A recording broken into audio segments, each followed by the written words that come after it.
cista de la carretera de Calonge és un megàlit que es troba a prop de Romanyà de la Selva, Santa Cristina d'Aro.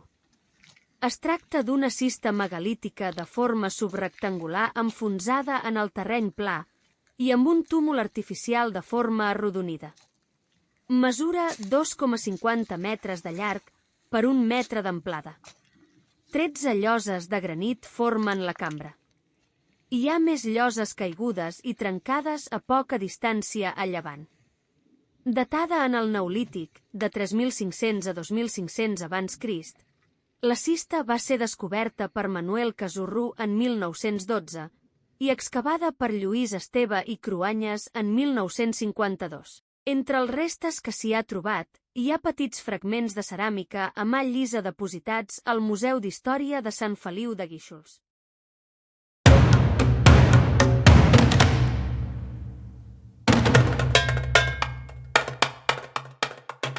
El paradúlman del Camp d'en Guito o Feixa d'en Guito és situat a Romanya de la Selva, Baix Empordà. Conegut temps ençà per Josep Maria Cama, no fou fins al 1952 quan Lluís Esteve i Ricard Pla l'excavaren i el restauraren. A l'excavació va sorgir un sol tros ceràmic prehistòric. Els paradòlmens es diferencien de les altres construccions megalítiques en el fet que no van ser construïts per l'ésser humà, sinó que aquest va aprofitar estructures de pedra naturals per les seves finalitats funeràries. En tot cas, en podien transformar la forma original amb la col·locació d'altres lloses de pedra. Té unes dimensions de 2 metres de llargada, 0,70 metres d'amplada i 1 metre d'alçada. Gairebé al costat es troba la cista de l'Oliveret.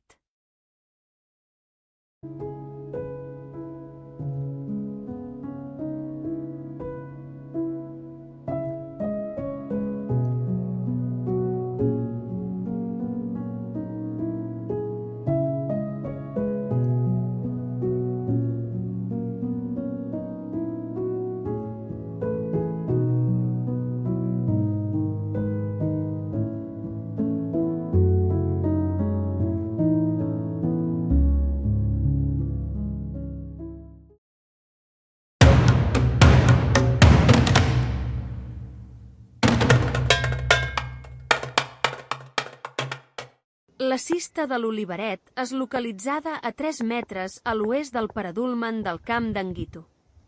Possible cista amb túmul d'edat megalítica. Actualment el monument es troba molt destruït i embardissat. Es tractava d'una caixa de lloses amb morfologia rectangular, bastida amb una sèrie de blocs de granit disposats de manera natural. Mesura del seu interior uns 2 metres de llargada per 1,20 metres.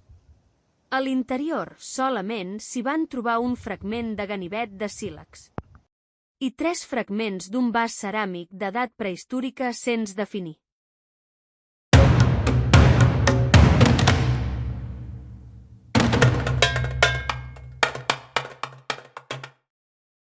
El paradúlman de l'Àbric d'en Cama és situat a Romanya de la Selva, Baix Empordà. No he trobat referències escrites, però és dins la llista de paradúlmans i presenta unes característiques molt similars a les de bona part dels abrics sepulcrals. Solien tenir murs de pedra seca o bé alguna llosa de pedra que delimitava o tancava l'espai funerari intern i que servien com a sepultures alternatives a les construccions megalítiques. No es tracta d'un abric únic, sinó de 2 petites cavitats naturals formades a la part baixa d'un gran bloc de granit que descansa sobre altres blocs més petits i que podrien haver estat utilitzades com a llocs d'enterrament durant el Neolític, el Calcolític i l'edat del bronze.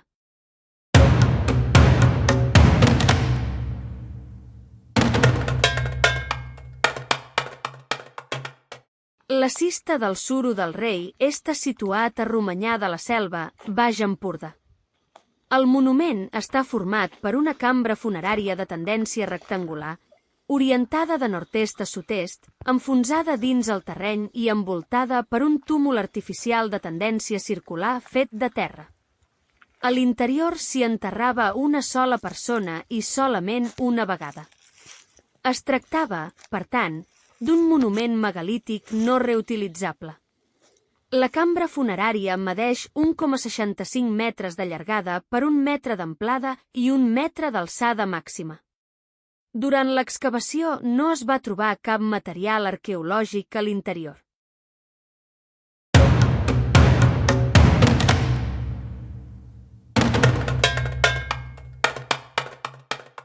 La cista del camp d'Enguito està situat a Romanyà de la Selva, Baix Empordà. Es tracta d'un lloc d'enterrament individual i no reutilitzable que data del Neolític mitjà recent, de 3.500 a 3.000 abans Crist. Estem davant d'una cista megalítica de forma rectangular orientada de nord-oest a sud-est, enfonsada dins el terreny i amb un túmul artificial de tendència circular. Mesura 1,60 metres de llargada per 0,90 metres d'amplada i 0,98 metres d'alçada màxima. A l'interior s'hi varen localitzar petits fragments de ceràmica de mà, carbons i ossos humans.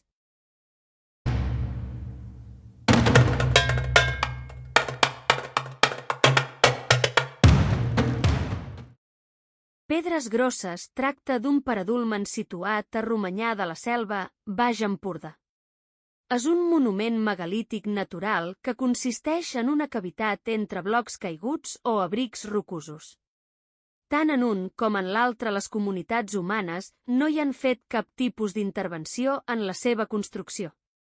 El de Pedres Grosses es tracta d'una cavitat entre blocs de granit que pot haver estat aprofitada com a sepulcre col·lectiu.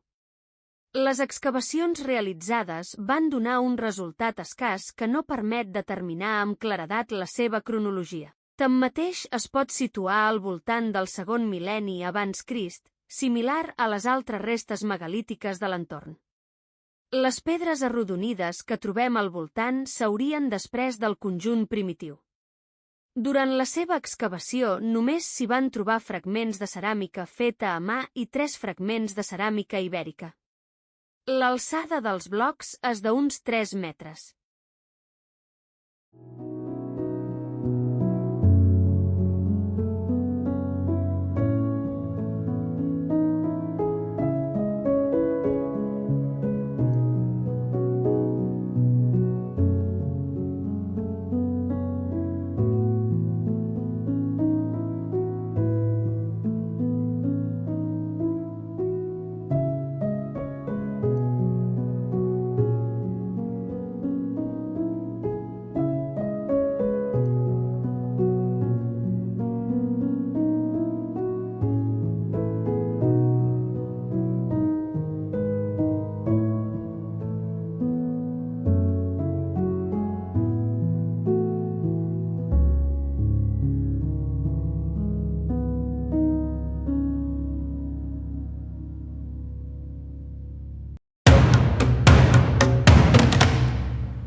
El dolmen del Mas Bousarenys és un sepulcre de corredor recent situat a la urbanització de la Roca de Malvet, al municipi de Santa Cristina d'Aro, Baix Empordà.